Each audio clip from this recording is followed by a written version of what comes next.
Hey guys, let's get more news about Warriors, but first, don't forget to subscribe and leave your like. Warriors trade pitch would move Kuminga and Moody for most improved player. In recent weeks, the Golden State Warriors have been linked to Lauri Markkanen. The 2022-23 most improved player would be an excellent fit due to his ability to hit the three-point shot at a high level.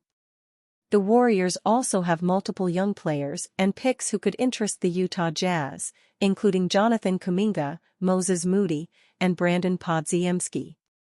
Markkanen, the best player on the trade market right now, would cost a ton, and rightfully so. Eric Pincus of Bleacher Report put together a 3-team trade package to help the Warriors land him. Pincus' proposal is expensive, as expected, as he has Moody, Kuminga, and others going to the Jazz and Sacramento Kings. He did, however, keep Podziemski out of the deal.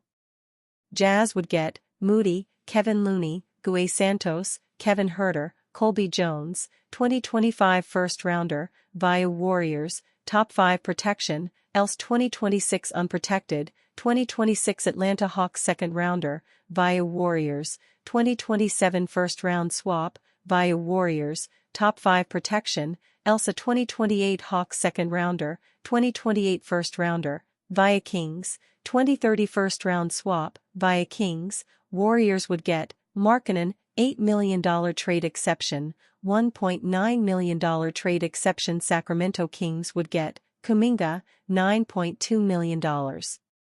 Trade exception, $2.1 million trade exception. While Kuminga has shown tremendous potential, the franchise may not want to overpay when its identity revolves around Curry, Pincus wrote on July 26.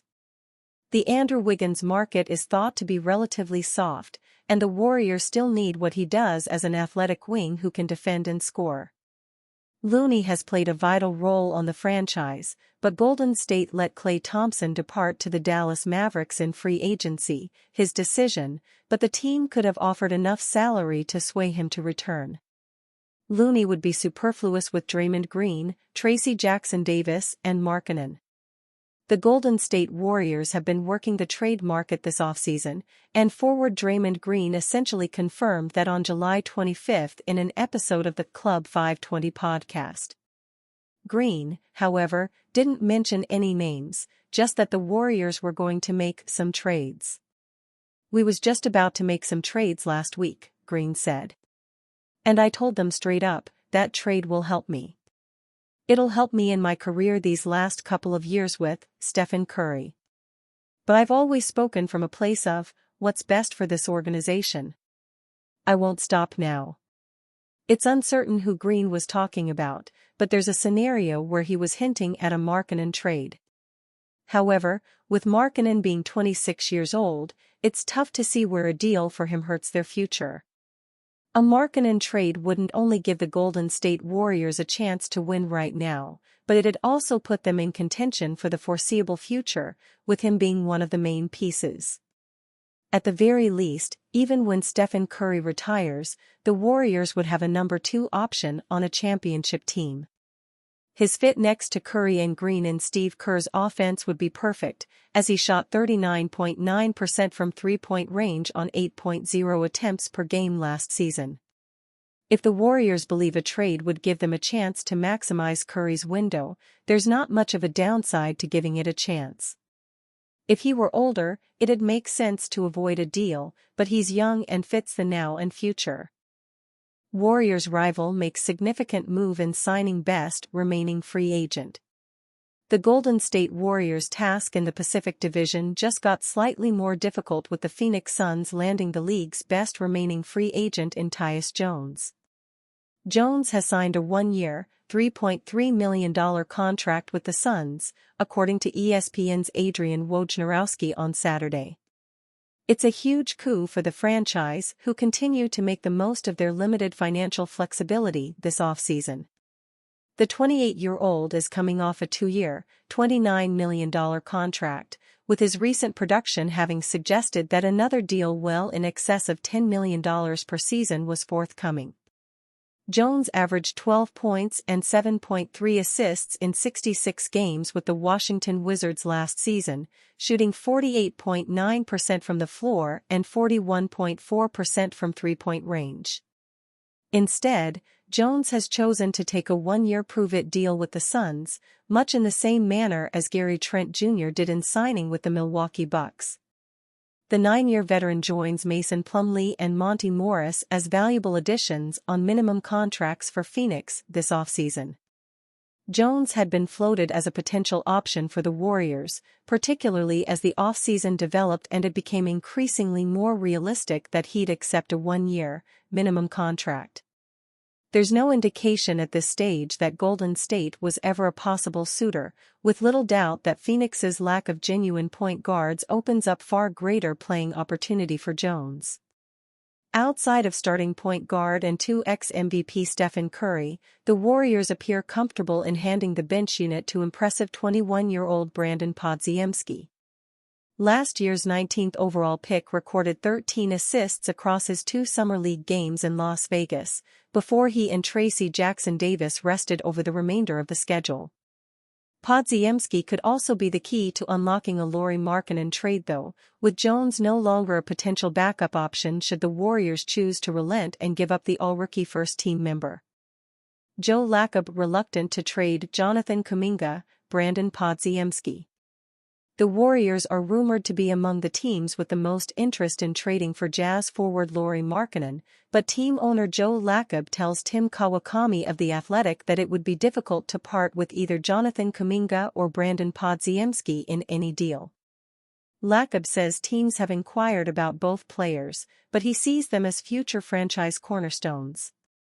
"We're extremely high on Podziemski," Lacob said. "By the way, so are a lot of other teams that are interested. We get a lot of calls on both him and JK. We do on Moses, Moody, as well, by the way. I do believe that if you talk about Pods in particular, I said it at the Summer League, I think he has the potential to be an all-star in this league. And I absolutely believe it. And so does everyone in our organization. I think that JK is in the same boat. He has the potential to be an all-star in this league." The potential. Podziemski showed he was ready for a rotation role in his first season, averaging 9.2 points, 5.8 rebounds, and 3.7 assists in 74 games and finishing 5th in the Rookie of the Year voting. Kuminga, who is extension eligible this summer, has taken longer to develop his game, but he's coming off a breakthrough season with career highs in virtually every category. A recent report stated that Golden State hasn't included Podziemski or Kuminga in its offer for Markkanen, instead centering the package around Moody, other contracts and draft assets. That hasn't been enough to sway Utah, which may not feel a need to move Markkanen before he becomes eligible to renegotiate and extend his contract on August 6. "I'm not going to get into specifics like that, there's no way," Lacob replied when asked if he would be willing to deal Podziemski. "But, I don't want to give him up, or JK. We love these guys. And Moses, Tracy, Jackson-Davis. These are good young players." Lacob offers more insights in the wide-ranging interview on a possible deal with Stephen Curry, who is eligible for a one-year, $62.6 million extension this summer that would push his contract through the 2026-27 season. "We have not discussed it. He's busy right now and he should stay busy and focused on that with the Olympics. But if he wants to talk about that, that's up to him. He's not said that at all, but if he wants to, we'll certainly entertain that discussion. Let's put it this way, Steph Curry, I fully anticipate he'll be a Warrior for life. I thought Klay Thompson was going to be, too, but I was wrong." On Curry's recent comments that he wouldn't want to stay with the Warriors if they were to become a bottom feeder, "From what I've heard, all he said was what you'd expect, I'd think, which is, I want to win. And if we were a really bad team, I guess he would rethink, whether he really wanted to finish his career here. But he didn't expect, that's not the case, and he didn't expect that to be the case. And certainly from any conversations I've had with Steph, and I'm pretty close to Steph, we talk a lot. And you, Fan? What do you think of the situation of Jonathan Kumigan? Leave your opinion in the comments.